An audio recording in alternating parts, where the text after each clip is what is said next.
Lawn bowling is more than just a game. There's no talking on the green. Genuine 1972 prices. And nothing this soft. Just stick it right up and right up.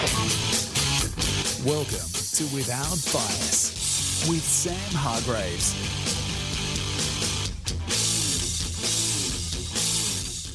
Yes, indeed. Welcome to Without Bias, our dedicated lawn bowl show as part of the Sporting Capital on SEN. But a little later on in the show, three-time Australian Open singles champion Aron Sherriff will join us. But in the meantime, let's catch up with our very first guest, Australian Jackaroo, the reigning Australian Open pairs champion.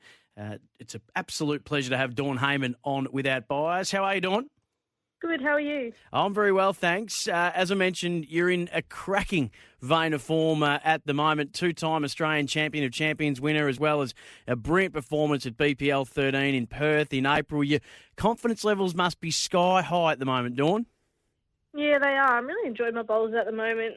It's given me a lot of confidence winning some events on my own, and then getting the run in the BPL was one that was definitely on the list, so I was really happy to play well in that and hopefully get another chance coming forward. That BPL event, you lit it up at Pine Rivers, some astonishing displays. What runs through your mind on the TV rink when you've got the crowd running wild, you're in the cut and thrust of the game with the music and the atmosphere? What's the prevailing emotion and feeling? Well, it was definitely something that I've never played before, but when I went on the TV rink, I just enjoyed every moment of it, and I think my bowls showed that I really, really enjoyed the time out there. Before we get to the Australian Open that's coming up, you're in Melbourne recently for the Australian Championships a fortnight ago. Didn't get to play your event. How quickly were you able to get out of Melbourne to make sure you weren't stuck here in lockdown? Yeah, so I actually drove down, I think it was the Wednesday, hoping to get a roll-up on the Thursday before play on Friday. So we had dinner, and then the next morning we went and we heard the news from the Premier that they were going to go into lockdown. So we basically packed up and we were out of there by about 12 o'clock. So we just got back into the New South Wales border before we would have had to do the 7-day lockdown as the Victorians did. But it was pretty unfortunate that the event got cancelled, but I think it was probably the right thing to do. So, yeah. How much does it meddle with your preparation for the Australian Open starting Saturday? It was definitely a damper on that because I haven't really got any other events between then and the Australian Open coming up. So it was definitely the main one, yeah.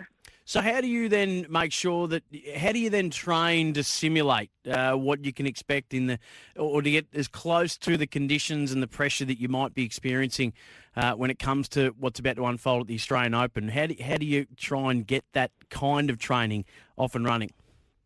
I've got plenty of people around me that they're going to the Australian Open as well, like family and friends. So, I'll just go down and then challenge with them and just do some drills on my own to make sure I'm ready for the games up there.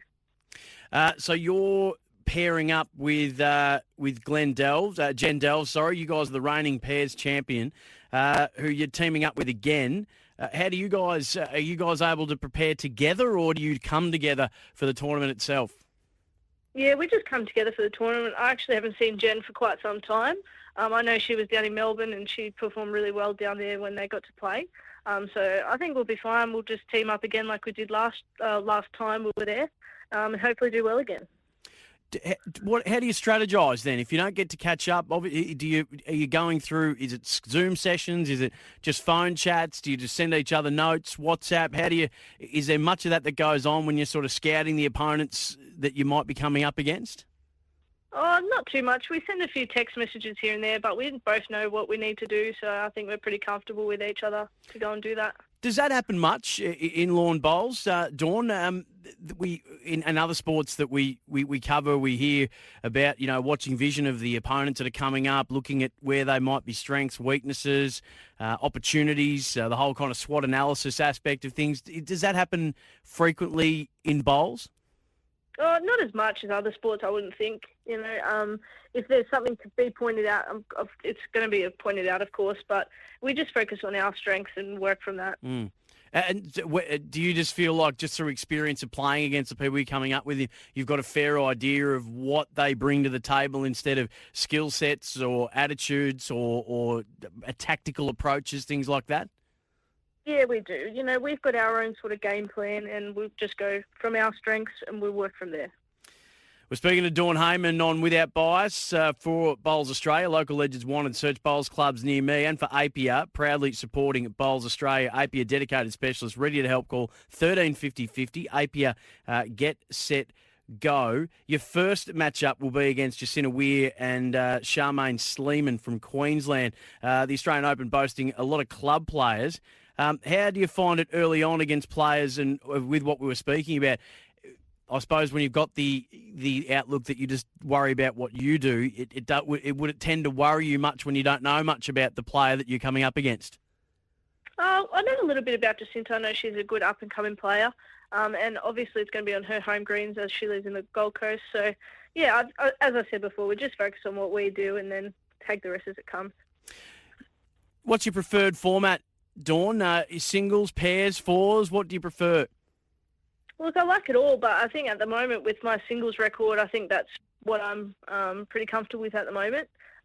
Previous to this, probably pairs would have definitely been it, but yeah, just coming into good form by myself and showing results there, I think that's the one, yeah. You've got Karen Gatto to start your singles campaign. That'll be Wednesday next week. How much would it mean to you to salute in the singles at the Australian Open? It's definitely on the bucket list. I think I finished in the semi-final, not last year, the year before when the Australian Open was on last, so I definitely want to better that and try and make the final. What do you love about this event? What is it that, as you say, it's a bucket list event for you? Why is that?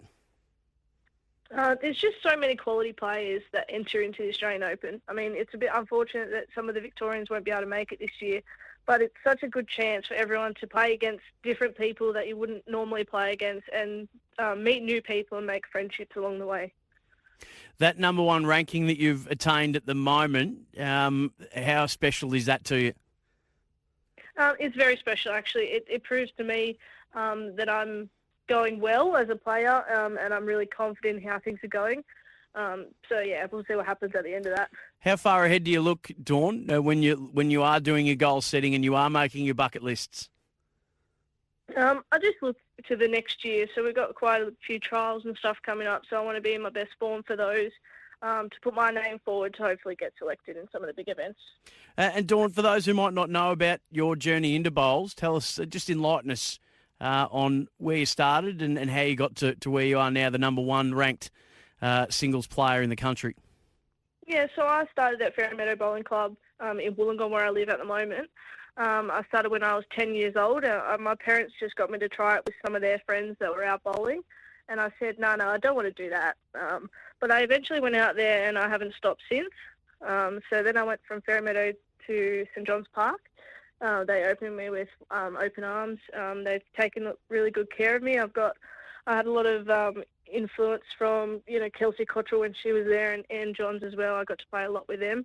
And, yeah, my bowls have just got better and better since I've been at the club. I think I've been there about 5-6 years now, and I'm loving every minute of it.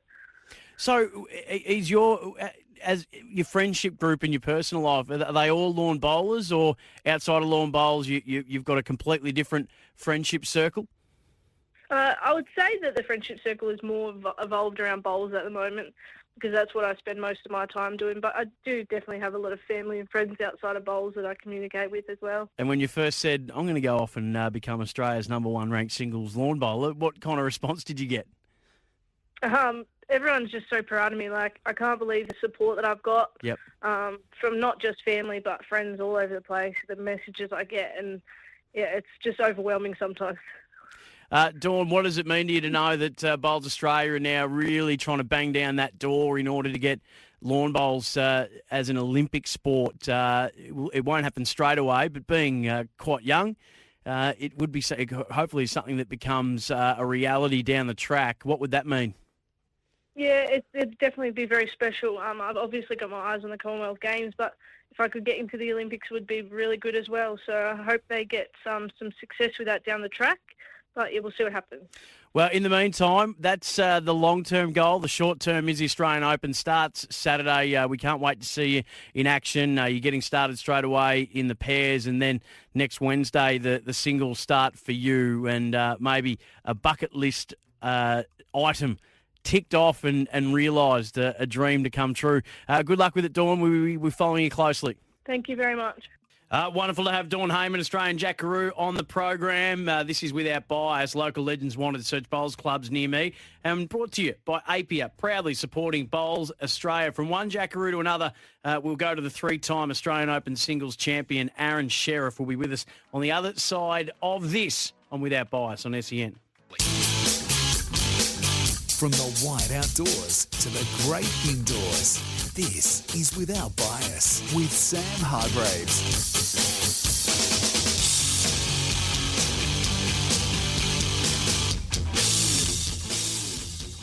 Welcome back to Without Bias, our dedicated lawn bowls show, part of the Sporting Capital on SEN. For Bowls Australia, local legends wanted a bowls green is just up the road. Search bowls clubs near me. And for Apia, dedicated specialist ready to help, call 13 50 50. Apia, get set, go. And all thanks to Apia. So let's get back into our dedicated lawn bowls program, Without Bias, for Bowls Australia and for Apia. And we spoke to Dawn Hayman just a little earlier. It'll be up on the podcast, sen.com.au. Joining us now, though, the three-time Australian Open singles champion, Aron Sherriff. Great to have you on, mate. Welcome to Without Bias. G'day, how are you? Very well, thanks. A lot happening and a lot to get through with you with the Australian Open just around the corner, starting this Saturday on the Gold Coast. 13 different clubs being utilised for that. It should be a phenomenal event. Tinge of sadness, though, obviously, with a lot of the Victorian players not being able to make it. It's your heart, I'm sure, would go out to those guys. Yeah, absolutely. I mean, the Australian Open's the biggest event of the year, and it just seems like every time something like this pops up, we get another little COVID outbreak sort of thing. So, send them all well wishes to all the Victorian guys. Won't be able to catch up with a few of my mates from there, but stay safe, and no doubt we'll catch up soon. How have you found the return to bowls? The national calendar, you've had BPL 12, BPL 13. How did you enjoy getting back out there and under the lights, and especially in the atmosphere that the BPL creates? Yeah, no, it was obviously, it was a pretty bleak year last year with not much happening. So, I suppose the silver lining was that I haven't really had a break from bowls for, well over a decade anyway. So, just to get away from the game, play a bit of golf, catch up, spend time with my young family and sort of recharge the batteries is really good. But, naturally to get back playing BPLs and Queensland Championships and things like that, it was good to get those competitive juices flowing, I suppose. A new era in terms of the national team. Two long-time colleagues of yours, Gary Willis, Karen Murphy, now the national and national coach and national assistant coach of the Jackaroos. How much are you looking forward to seeing what they can produce at the helm, and what are you expecting in their era as taking charge of the national team? Yeah, well, I guess, considering that those guys have been involved in the program for, that last decade that Glass was the national coach. So I can't see, a great deal changing. But, I guess now that Gaz has got the head roll himself, he'll have some fresh ideas and want to implement some new things, and that's exciting. And obviously Karen will have, her ideas as well. So, I guess it's the perfect time. We haven't got together as a squad really since COVID hit. So fingers crossed everything smooths itself out and we can get together in July for the reactivation camp. And not insubstantial shoes to be filling, obviously. What was that, sorry? Unsubstantial, not small shoes that they're trying to fill in the wake of Steve Glasson. Yeah, no, that's for sure. Glass came in where, we just had a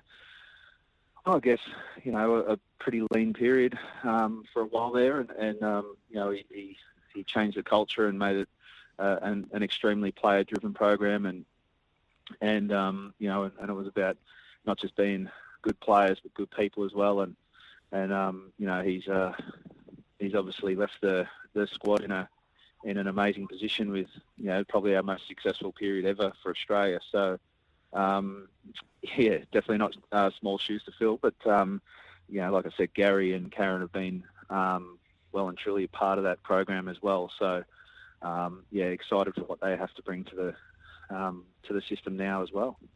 We're speaking to Aron Sherriff on Without Bias, thanks to Bowls Australia. Local legends wanted call. Bowls Club, Bowls Green is just up the road. Search Bowls Clubs near me. And for Apia, dedicated specialist ready to help, call 13 50 50. Apia, get, set, go. Aron, Australian Open starts this Saturday. Somewhere around 2,000 competitors, $250,000 in prize money up for grabs across 14 days of action, 13 clubs in and around the Gold Coast. It's going to be one heck of an event. You are the most prolific Australian Open men's singles history. You've got 3 titles to your name. What does that mean to you, hearing that stat? It's pretty awesome. I mean, I guess they're all so unique and different. One was won in Melbourne or in Shepparton, and that was sort of a sets play program and a different setup, and then to win it in 16 on the Gold Coast, sort of in the new format, was really exciting. And I was a New South Welshman then, and I mean I still am a New South Welshman, but I'm currently obviously a Queensland resident. So so for 2019, I think we start off with 900 odd players in the men's singles. So to get through that and play, I guess, some really high quality opponents and get through and get my 3rd title, first person ever, was really satisfying and really exciting, and obviously winning the pairs with Razor as well was something I hadn't done at the AO. So 2019 was pretty cool. You're teaming up again with Ray Pearce to defend that crown. He's in some pretty solid form himself. How confident are you to getting all the way through again? Yeah, well, I mean, I guess the beauty of the Open is that we are defending champions, but we start as a number like everybody else. So we've drawn a pretty tough section. I think we've got Turles.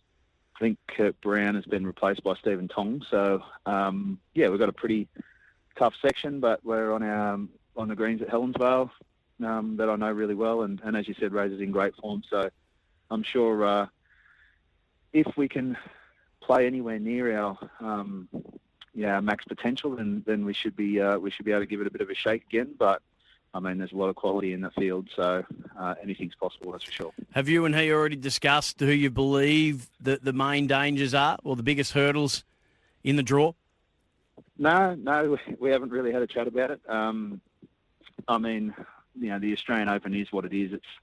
It's an open event. There's a huge number of entries. You've got to get through your section, and then who knows where you land in the main draw. So, there's not really too much point looking forward to who's your potential danger, because every game in your section's dangerous, and then, as I say, you don't know where you end up in the main draw. So, really, I think to be successful at the Australian Open, it's worrying about your own performance and trying to prepare yourself to peak for the 2 weeks, and I suppose the people that do that the best this time around will end up the champions at the end of it. I was speaking to, in the first segment of the show, speaking to Dawn Hayman about the prevalence of scouting your opposition, watching tape, doing that kind of reconnaissance heading into this. And she said that they don't do a heap of it, and it would seem that you probably don't either. Is there a place for that in the game? Is it an area of yet to be explored a little bit more, or is the secret to this to really not get ahead of what may or may not happen? It's to really just play the situation in front of you. I think our sport's really unique in the fact that there's so many different elements. Conditions change, all the greens are different. You could be at a club and they've got 3 greens, and every green is a different pace. You play in the morning, there's no wind, and the wind gets up, then it could rain. So, I mean, obviously knowing your opponent, if you can, helps. But I just find that more about focusing on me and what I need to do to be at my best. And if I can go out and play my best, I'm confident I can win majority of my games. And if I play my best and that's not good enough, well, I mean, there's not much you can do about that. So I think internationally there's a potential to really focus on, some specifics about certain players, lengths they may like, that sort of thing. We've dabbled in it a little bit with Trans-Tasmans and Asian Civics and things, but I think there is a place for it. But ultimately in bowls, it's about preparing yourself the best. I think if you get too focused on what your opponents are capable of, you forget what you're capable of. What about in the singles? As I said, you're a three-time singles winner of the Australian Open, which is an unprecedented number that you hold. When the shoe's on the other foot, do you think there's people looking at you going, righto, if I'm going to be the best, I've got to beat the best in this tournament. What am I looking for when it comes to Aron Sherriff? If people are looking to scout you, do you feel like there's telltale signs for you? I mean, it's not like poker, but do you feel like they could glean from watching you, or are you conscious of not being predictable when you're playing? I guess there's a little bit of predictability in my game to a certain extent. But I like to think that I can adapt to most situations. I know with my practice, I like to practice what I'm not performing well at the time. So, if there is a weakness or something that I'm not as strong at, that's probably something that I'm going to train. So, I mean, yeah, it's one of those things, I guess. I like the challenge of people, maybe thinking that I'm a potential scout that they could take. There's nothing worse than turning up to a game and the opponent says to me, "Oh, will you let me score today? Or can you, I just want to get to 10 today." Because, I mean, that's just a defeatist mentality straight away. So, I relish the opportunity to play against people that are willing to take up a challenge, and that's how I like to play the game. So, and the answer is no, of course, when they ask you that, Aron Sherriff, I'm sure. Well, in my mind, I'm thinking, okay, well, I've probably got this guy already. Yep. So, that sort of gives me a bit of confidence moving into a game against someone that I've never played before. But, yeah, I mean, look, I'm a competitor and I like to play bowls really competitively. So, if someone is up to coming out and not worrying about my name and just having a crack, and that's fantastic. I reckon it's great. Aron, always great to chat to you. Always really look forward to the insight, and this has been no exception again, mate. Good luck with what's to come on Saturday and for the 14 days that the Australian Open entails. It's going to be one heck of a tournament, and we're looking forward to seeing how you travel in it in the pairs and the singles, mate. All the best. Thank you, and good luck to everyone out there that's playing in the Australian Open, and hope to catch up with us stackies. So, yeah, thanks for the chat. Australian Open, three-time singles winner, Aron Sherriff. Looking forward to seeing him in action. Before we finish up on Without Bias, our right-at-home player update, right-at-home aged care at home. Our right-at-home player of the day is Jackaroo Lindsay Clark, who claimed singles and pairs honours at the Tweedheads Bowling Club's Championships. An absolute superstar of the sport. Congratulations to Lindsay Clark, right-at-home Australia's leading provider of home care and disability support, right at home for the best quality in disability support, aged and nursing care at home. And that's it for another episode of Without Bias.